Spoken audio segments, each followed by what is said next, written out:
Welcome to Otter Tail Medical Missions. My name is Rand Stoley and I'm the team leader. We are looking forward to another great trip to Guatemala this year. Where, you might ask? Guatemala is part of Central America. It's just south of Mexico and Belize. Our trip will take us to the capital city of Guatemala City. Just north of there is the small town of San Juan Zacatepecas, where we will have our mission. Why do we go to Guatemala? Guatemala has the highest dependency ratio in the Western Hemisphere. It also has a high rate of malnutrition and poor access to health care. In other words, these are the ones that are most in need of help. The typical home in Guatemala is made of corn stalks with a corrugated steel roof. The kitchen will have an open fire, and all the smoke will come inside the house and affect the breathing of the children and women that work there. You can just see the soot in this picture. This is a hard-working people. The load on the right is probably 300 pounds of brick, for which he might get paid about $1 to carry it up to the top of the hill. How did I get involved in Guatemala? Well, I first met this man, Dave Hipsch. He's a Perm resident who had gone down to do mission work of his own. He's an educator, and when he asked the families what they felt was the key to making progress in their country, they all felt that improving education of their children was critical. I became a sponsor of one that helped him obtain his education, which he could not afford to stay in school without that support. This is Betty and her sponsored child, Blanca, who also received support. So their main emphasis is on education and getting kids to stay in school, which is very hard when work and other family pressures call. Our local Purim Rotary has become involved in large projects to support Common Hope, the organization that was started by Dave Hipsch and has grown over the years through this kind of support. We have helped stock this research library for the teachers, built several of their buildings, and provided a skid loader to help with hurricane damage. This is how I got interested in Guatemala. I went to a Rotary International convention and asked around for who was doing surgery in Guatemala, and found a man named Frank Peterson who was involved with Partner for Surgery. His organization does triage missions in rural Guatemala, finding Mayans who would not normally have access to surgery but yet need it desperately, and he helps bring them to the surgical teams that can provide that surgery. They then triage them to the appropriate teams of different types of surgeons that can perform those surgeries. Triage, though, sometimes means that you have to say no. This child on the right has hydrocephalus, a condition that would require neurosurgery, a skill that just is not available in Guatemala, even with the visiting teams. The Guatemalans face a lot of obstacles to surgery, one of the big ones being the distance that it takes for them to get to Antigua, where the surgeries are generally performed. It takes them maybe 12 hours to get there, even though if they are as an interstate, it might only be a couple hours. Furthermore, they face prejudice between the Hispanic and the Mayan groups. Since Hispanics control access to the hospitals in Antigua, this creates a serious problem for the Mayans to get surgery there. I decided I wanted to come back and help with surgical teams. I got coupled up with a team from Canada called Project Hands, and we came down for several missions performing surgery in more rural areas of Guatemala. After a while, we felt that a better operating suite would be in our interest, and we came across this clinic in San Juan Zacatepecas. This is a picture of the operating room before we got involved. Clearly left something to be desired, but Rotary stepped up to the plate through a series of matching grants. The McLean, Virginia Rotary Club and that of Purim, Minnesota were able to purchase used operating room equipment to create these operating suites. We sent a team of Rotarians down there to install the equipment. I was very surprised to hear that those lights weighed about 300 pounds, but they found the ingenuity to get everything installed. They did have the help of Joe Lyer. He is a Canadian that is living in Guatemala. He works as a biomed tech and does other technology things. He's able to help us with our medical missions as well to keep everything running. He helped them get it all set up, and when we arrived a couple weeks later, this is the operating room that we found in great condition. The equipment is older equipment, but it's all very functional and suits our needs. So now it's your turn to come down there. What should you expect of our mission trip? You can expect plenty of smiles for sure. You can also expect plenty of surgery. We go there hoping to get a lot of good done, and so expect to work long hours with little break. So let's get ready to go. The first and most important thing that you will need is a passport. This passport needs to be valid for the dates of the travel, October 4th through the 14th. I will ask you repeatedly where your passport is, so to guard it with your life. There's plenty of paperwork to do before we go there, including this form that is from Partner for Surgery. The purpose of these forms is to be certain you're aware that there are certain risks involved of being on a mission like this, as well as to receive your assurance that you will be a good team member working for the good of the people of Guatemala. I will need these forms signed and scanned into the computer so I can send them to Guatemala immediately. The vaccinations you need are the standard ones you would need to be working in healthcare, like hepatitis B, hepatitis A, tetanus, diphtheria, measles, mumps, and rubella. But also I would add typhoid. You can use the oral vaccine that lasts 5 years. We will not require malaria prophylaxis, as we will be above an altitude that is affected by malaria. We will be packing all the supplies we need for the mission well in advance of going down there. We need to have them inventoried and submitted to customs about 2 months in advance of the trip. Will you need to learn Spanish? Probably not. We have a couple team members that speak fluent Spanish, but nonetheless, it's always helpful to have an idea what's going on down there. So learn what you can, but don't feel a lot of pressure that you need to speak fluently. When you're packing for Guatemala, you have to pack light. Everything you need has got to fit into your carry-on luggage. Since you will be in scrubs many days, I would bring fewer clothes than you expect you usually would need. But do bring comfortable shoes that you could wear in the operating room or up climbing a mountain. Cold weather clothes, as it does get as low as 40 degrees sometimes overnight. Bring your own toiletries like shampoo and toothpaste. Earplugs are useful because some of our members may snore. There's also roosters and dog noises outside the buildings. Pepto-Bismol or Imodium are good in case you run into some turista while you're there.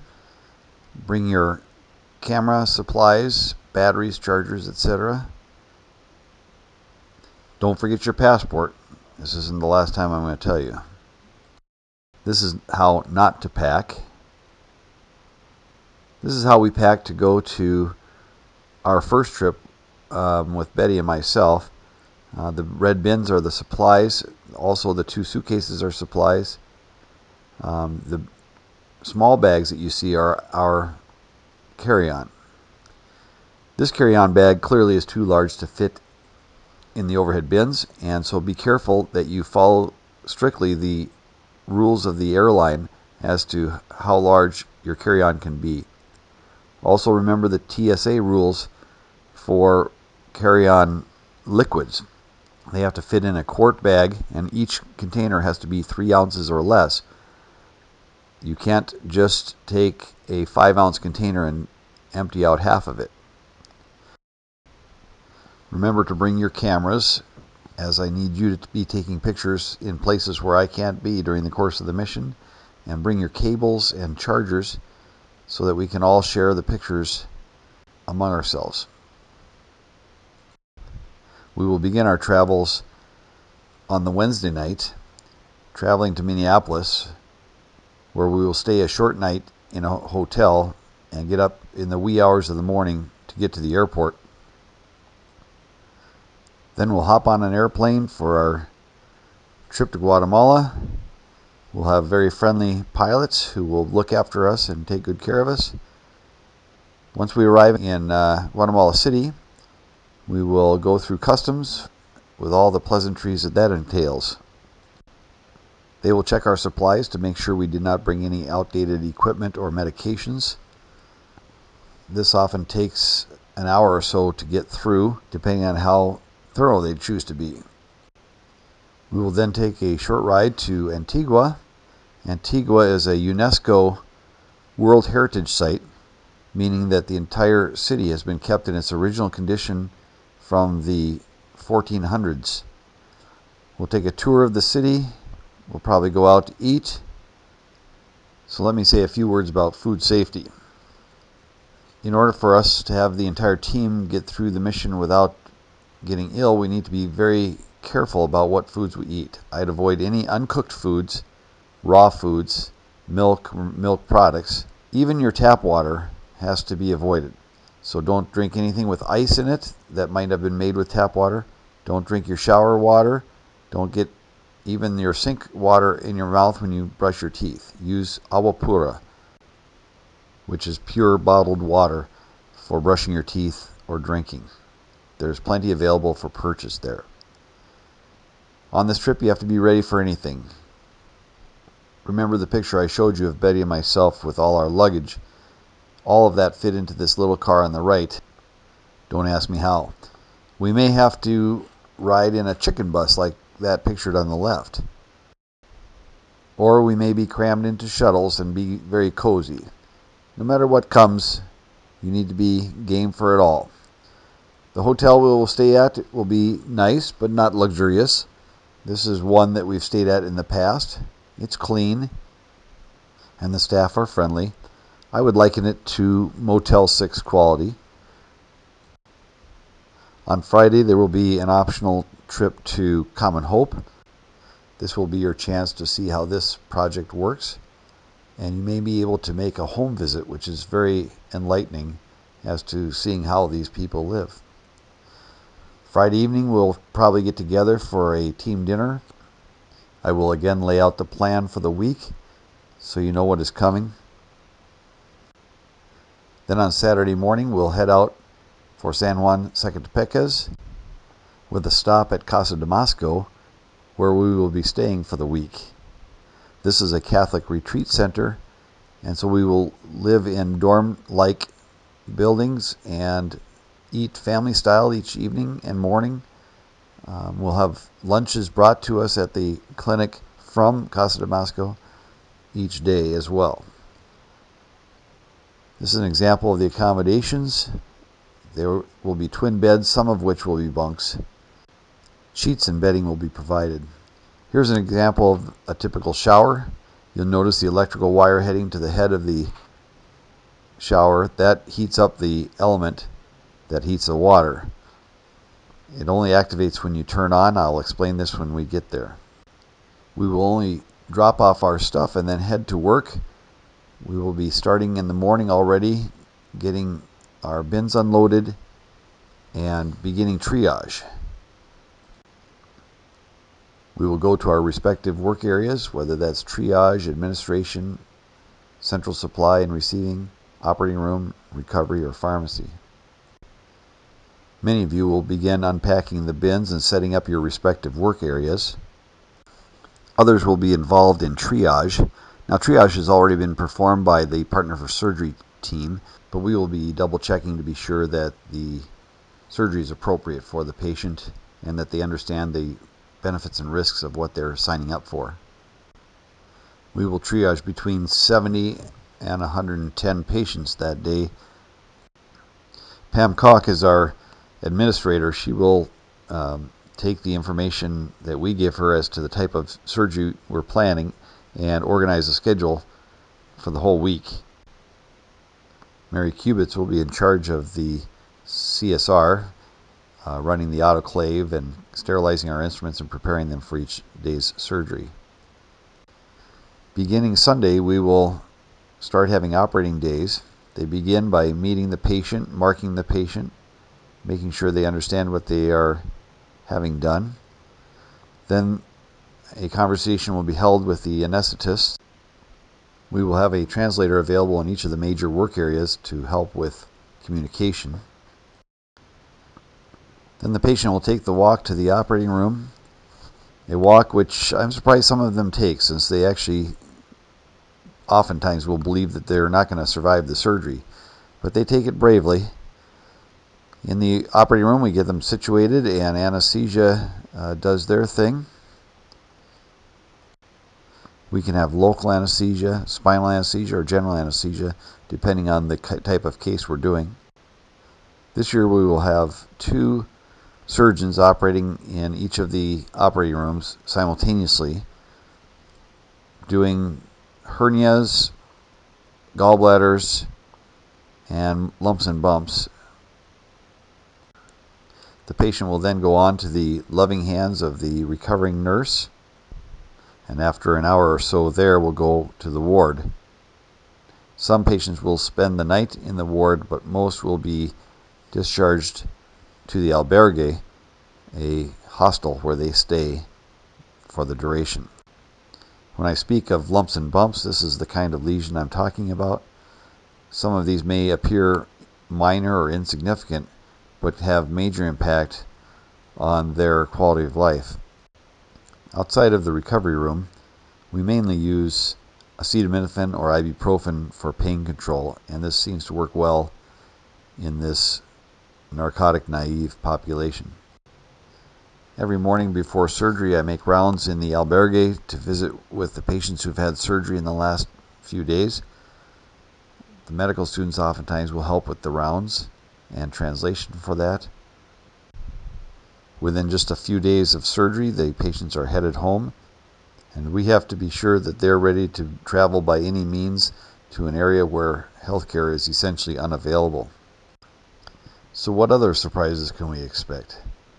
Well, we oftentimes are involved in teaching in medical students or even the Guatemalan nurses.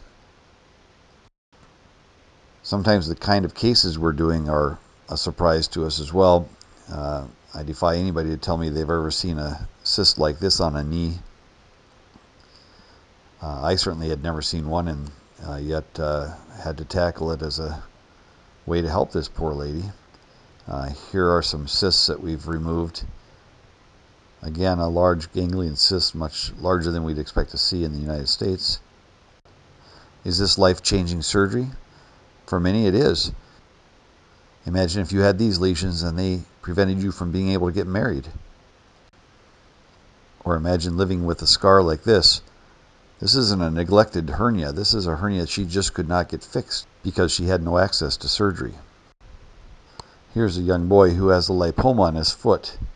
We think these occur in this location because they wear their shoes much longer than when they fit into them, and they get trauma from their shoes. We met a lady once who had a lesion under her eye, and we excised it, and were surprised to find that this was a basal cell carcinoma. I had her come back the next year to make sure it had not recurred, because as you can imagine, with it being that close to the eye, the margin was positive.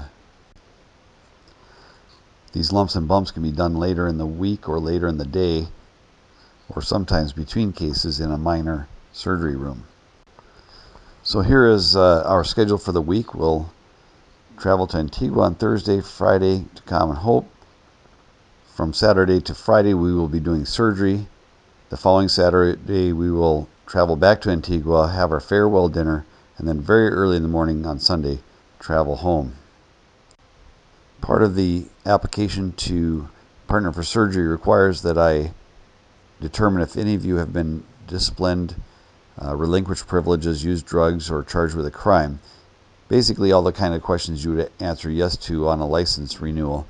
If you have any of these, please let me know. If you have any questions, please send me your questions by email, and I will try to answer them promptly. And I look forward to having you on the team.